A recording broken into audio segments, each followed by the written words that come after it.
Hey, everybody. I am Lauren Delisa Coleman, and I'm back again with another interview for our wonderful Inside series that takes you behind the scenes and more into filmmakers, editors, producers, so that you can either learn more about the process or really just kind of see what colleagues are up to. And right now, we're about to kick off a slew of interviews through Gina Davis's Bentonville Film Festival. And I have the first one right here with me now. Christopher Chambers, welcome to the Inside series. I'm so glad to have you. Thank Christopher you so is the much. director of A Fire Within, and he's going to tell us all about this because it's really powerful. And as I was watching it, I kind of felt like, because I'm addicted to like investigation, discovery, and anything true crime.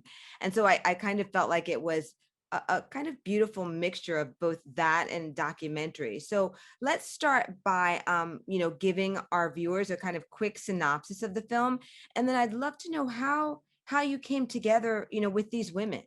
Mm. So, A Fire Within is a documentary, and it's about this incredible story about three women who are originally from Ethiopia, and they're survivors of torture. And in 1989, one of those women, after immigrating to America as a refugee, she made her way to Atlanta, Georgia. She started a job as a waitress at the Colony Square Hotel. So anybody who knows Atlanta, in Midtown, it's this iconic building. So she started her job as a waitress, and like anybody, you meet your coworkers. And one morning, she met the dishwasher. And when the dishwasher said hello, she felt something in her stomach wasn't right. And she recognized the voice. And it was the voice of the man who was her interrogator and torturer a dozen years earlier, halfway around the world, back in Ethiopia. So Fire Within begins with this extraordinary and unbelievable coincidence. But really, the story is about these three women who are all survivors of abuse, survivors of torture, coming together and saying, we don't know how, we don't know when, we don't even know where, but we are going to make a pact to find a way to try to bring our torture to justice here in America. And that's the story behind A Fire Within. And so the film is, that entire journey. So how did you get in kind of touch with these women? Like, what kind of planets aligned in the universe for you guys to all come together? That's exactly, the way I think about it, is that I just wonder, I'm a filmmaker. I don't even come from a documentary background. I had never been to sub-Saharan Africa. I grew up here in Los Angeles. I have nothing to, you think, how did you come upon the story? And the truth is, it's Google in the middle of the night. And I was traveling with my last film, Aram Aram, which is a drama. And we toured across America, Canada, all the way to Australia. We got really lucky with this small film. It touched a lot of people. And I was on the plane back. And like everyone, I'm sitting on a plane for 16 hours. And I start going through my laptop and I start looking up, those articles you Yep. download and you save and you mean to read, but you Yes, never get yes. around to it. And so I started going through those articles. And I don't know how long it was on my laptop for. Could have been 6 months. At some point, I downloaded this article and I read it, and I'm on the plane and my jaw just drops. I said, this is the most incredible story, this most unbelievable story. And then as I read more and more, my jaw dropped even further. I said, this is a powerful story. And then I said, why don't I know about this story? Why doesn't Mhm. everybody know about this story? And then I thought, well, I don't know if this is my story to tell. I don't come from this culture. I'm not a woman. I'm not of their generation. I'm not a survivor of abuse or torture. I don't know if I'm the person to bring this to an audience around the world. And so honestly, I just put it aside. And I thought, well, I hope this story gets told. And while I was in the middle of developing another film, actually, I just couldn't shake this movie. And I don't know if this story didn't let go of me or if I couldn't let go of it, because Yeah. I just felt like pulled towards it. And I said, one day, I just said, you know what? I'm just going to try to see if I can contact any of the women, just one of them, and just talk to her and say, do you think you'd be interested in letting me interview you, just to see if we can preserve the testimony of your journey for history? And that was the beginning of a 4-year process that now has brought us from 10 cities across America, a month filming in Ethiopia, and now to the Bentonville Film Festival. Oh my gosh. So was it really 4 years? Like, I Yep. didn't know it was that long. Yeah, Um, it's been an epic. I had no idea what I was embarking on, but it's as been a real privilege to be trusted with their story. as all filmmakers say, you have one idea and then it just like several years later, you have a film that you're talking about. Right. What was really, I mean, I know there had to be a ton of challenges, right? But what were, I guess, maybe the top two in filming this? I mean, was it kind of the international travel aspect of it? Was it dealing with the emotions, right, that come up as you're shooting something like this? Because the survivors are reliving it to a certain extent, right? So how did you kind of navigate all that or other challenges? Yeah, I mean, I've been working in the film industry for over 10 years now, and I've just never had an emotional experience like this. I've never had a project where so many people were so emotionally affected during the process, because it's a really profound and powerful. It covers the worst of what humanity suffers and does to each other, and also the greatest parts of us, which is like courage and a desire to make the world a better place. And it's sort of an overwhelming um, scope emotionally. And I think really one of the biggest challenges was making sure that I served the story, right? Not like what I like about the story, but that I served the women's journey. And that's Mhm. really was my objective. And also to create an emotional experience. So I'm not trying to teach a dry history lesson. I want to reach everyone around the world, because everyone needs to know about the story to become inspired by it, to become empowered by it. And so one of the big things, the two main parts to what you ask, and it's a really important question. One is, it was really important that I have a real, honest, truthful, and intimate relationship and trusting relationship with each of the women. And without that, there would be no film, there would be no interview. And they're strong women. They're my heroes. They're super strong. They have no problem saying, no, I don't want to do that. No, I don't want to talk to you. And no, I don't believe in you. So we actually built a friendship first over many hours of conversation. And they decided for themselves, do I trust Christopher? Do I think this person is the one I want to trust with my story? And that, that honor that they gave me, I returned with a promise. And that promise was something that I think most filmmakers would never do, because it's absolutely crazy. But I said, I promise I will not finish editing this film. I will never release it to the public. I will not show it at any film festival until you tell me that I've served your story. That's Because I great. don't want to take your voice. I want to amplify it. And if you do that, that means you may never finish your film, because the person in your film will say, well, I still don't like it. And what happened was, I showed them an early cut of the film, and each of the women, they are strong. They told me exactly. They said, no, you got this wrong, you got this wrong. That was okay. So wait, But now, basically, Christopher, like the true meaning behind the adage, strong Black woman. Honey, yep. now you know. Oh yeah, oh yeah, I know, and I love it. To be honest, it's great, because Great. then I knew where I stood. And so I said, okay, I screwed up. I connected this and this in your story, and say Elizabeth would tell me, no, no, no, you connected that and that. I know that makes sense to you. What I was thinking and feeling was this. How And then I said, interesting. okay, I don't know how, but I'm going to go back. I'm going to recut it, and I'm going to keep working until I'm serving your story. And if I'm serving your story, then we're making the film the right way. And their input made the film richer. So it was also, I think, the right thing to do for the film. So now what about the transition from, narrative filmmaking to documentary style? Mm, Because you said this was your first documentary. I mean, yes. I guess in terms of challenges, there had to be some around that, no? And maybe what advice might you have for those who are, doing that? Because it's not really that typical to go from bounce from narrative to documentary, then back to Yeah. narrative, right? It's interesting. I've met maybe 100 documentary filmmakers over the past couple of years while making this, and most of them, it's the opposite. They've done documentaries and they want to figure out how to make movies. Right, right. And I started in movies, and I'm going to continue making movies. So for me, I had done interviews quite a lot before. When I was first starting out, I did a lot of for hire promotional work. I did a lot of short documentaries for companies, so I knew how to interview somebody. And I think that's a really important thing, is that when you're interviewing something, it's so different than when you have a script, because you're writing a movie, and that you can choose how a person says something and when they say it and what word they say it, how they intone it. But in real life, we speak in fragments, especially when it's emotional. We get lost in a memory. We're speaking in ways that when you're in the room, it's very clear, but maybe later it's not so clear what you're referring to. And I think the hardest part is to figure out, okay, get away from the movie side of me, which says this has to be controlled and this has to be perfect like this, and instead find what are we looking for, which is the real true emotion of the moment. We're not fabricating emotion to make it feel real. We actually have real, powerful emotion, powerful testimony, and to realize that's the gold. We don't need to dress it up. We need to bring it forward.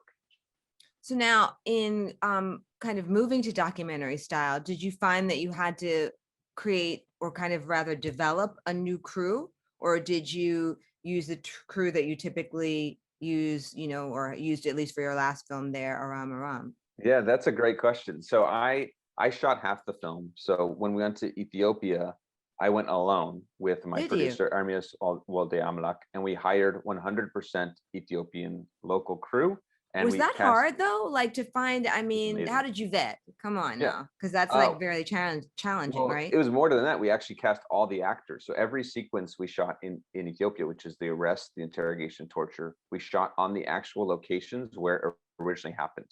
So we found the building where the women were interrogated, and we were able to get permission to shoot there. And we did casting from odd. So the women were young when they were apprehended. They were teenagers. So we went to Addis Ababa University Drama School, and we held auditions, and which is totally different than I've ever done, because we had to do it with the translator, because a lot of the younger generation doesn't speak English as well as the older generation, which is different from other countries I've visited.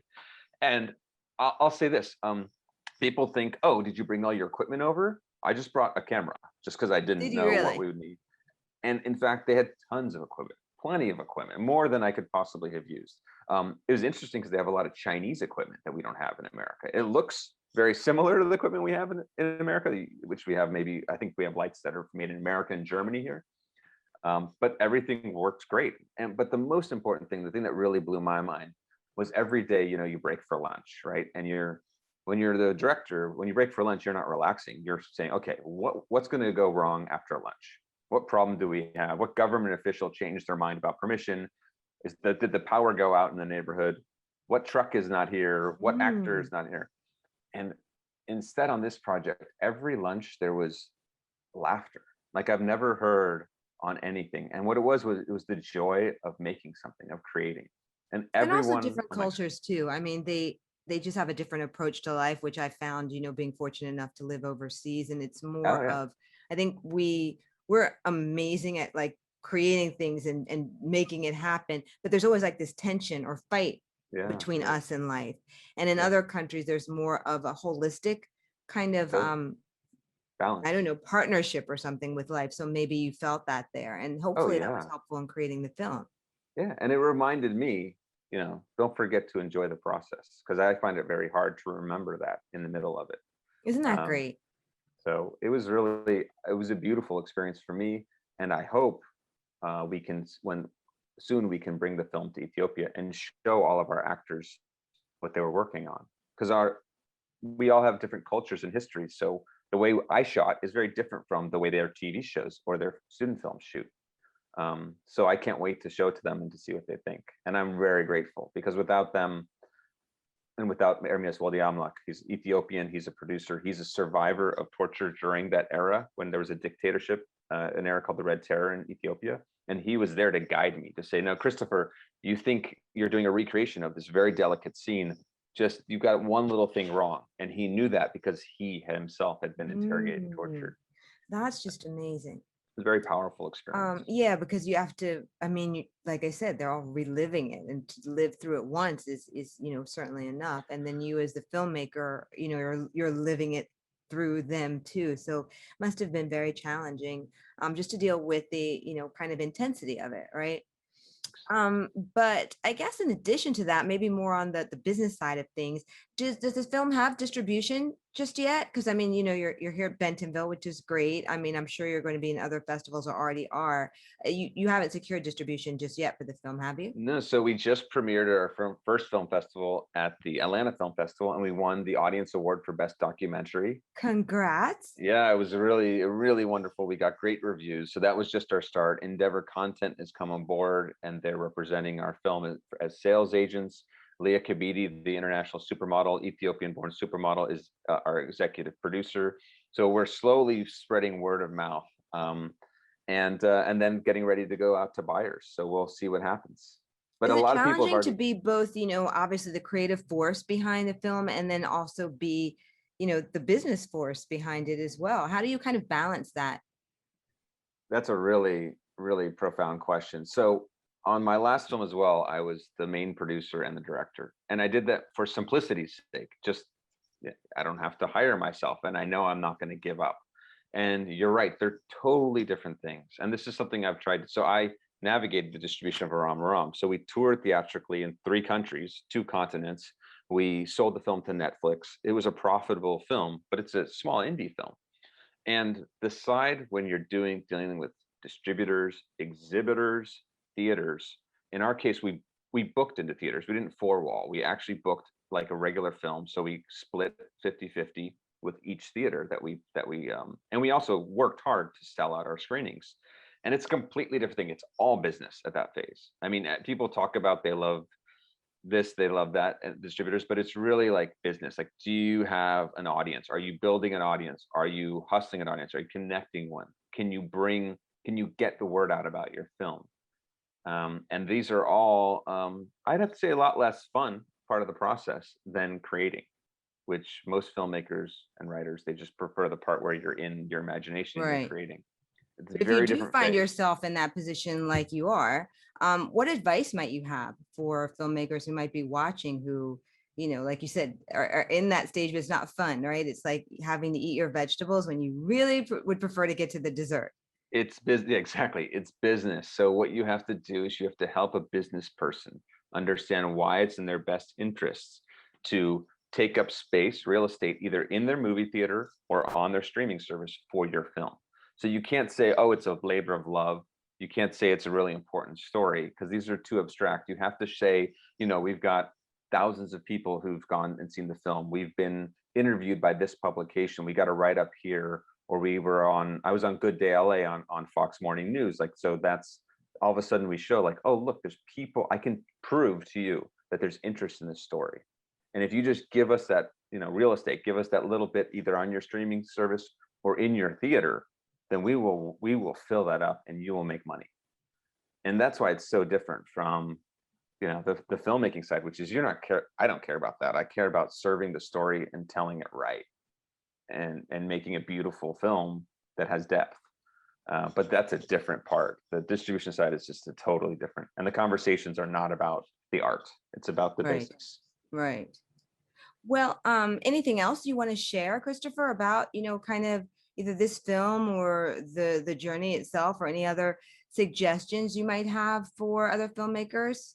I mean, I think the biggest takeaway I can say from the films I've made so far is to remember that you're not alone. And what I mean is that before you make your film, be sure you're working on helping other people. Because if you build community by being there to help other filmmakers, like I'm always happy to volunteer on a friend's film set if they need it. Because then when I come around and something falls through, some investor falls through, and I need to shoot the scene and I need a camera operator to help me, or I need this, I'm not going to ask for a favor. I'm part of a community, and we're going to all help each other. And I think it's really important. And that becomes more and more true at every step of the process. So by going out in there and becoming a part of something bigger than ourselves, that will come back to you, and that will help to lift your film up and help you get across the finish line. The last thing I'd like to say too is that this film would not have been possible, would not have any authenticity without the support of many members, about 75 people who were part from the Ethiopian community who were part of the film. There were people who worked as a casting director to help us find Ethiopian actors. There were over 50 members of the Ethiopian community in Los Angeles who are in the film, over 25 members of the Ethiopian community in Addis Ababa who acted and were on our crew. And to all of them around the world, I hope you get to see this film, and Amaseganaldu. And really also in the big picture is, I hope that we can show this to the next generation of human rights warriors. My mission is to get this across America and around the world. I want every college student, every law student, every young adult who believes they can, or wonders if they can make the world a better place, to see the story of 3 women who are immigrants from another country, refugees, have no power in this society. And yet they made a promise not to give up, and they fought for justice, and they fought to make the world a better place. So they showed us, using the system, that it's possible. So I hope people will be inspired and empowered by A Fire Within. If they have any questions, we're on Facebook and Twitter and Instagram at A Fire Within Doc, because I've noticed after this film shows, there's so many layers to it that people feel compelled to talk about if they have questions. And if you don't get a chance to talk to me, reach out at A Fire Within Doc, and I will 100% get back to you. Wow, that is so great. I don't think that we could have a better note, to end on. I hope everybody gets to see, this film and more as you mentioned, because it really is just like really, I mean, it just like so many of the things, like we said, that came together to be able to make this happen. And the story itself is just really very, very, sometimes even overwhelming. So yes, I'm so Yeah. glad that I got to talk with you. And I'm so glad that you guys all got to listen in to this particular episode. And don't miss the very next one, because we are always bringing you inside like nobody else. I'm Lauren Delisa Coleman. Thank you for watching.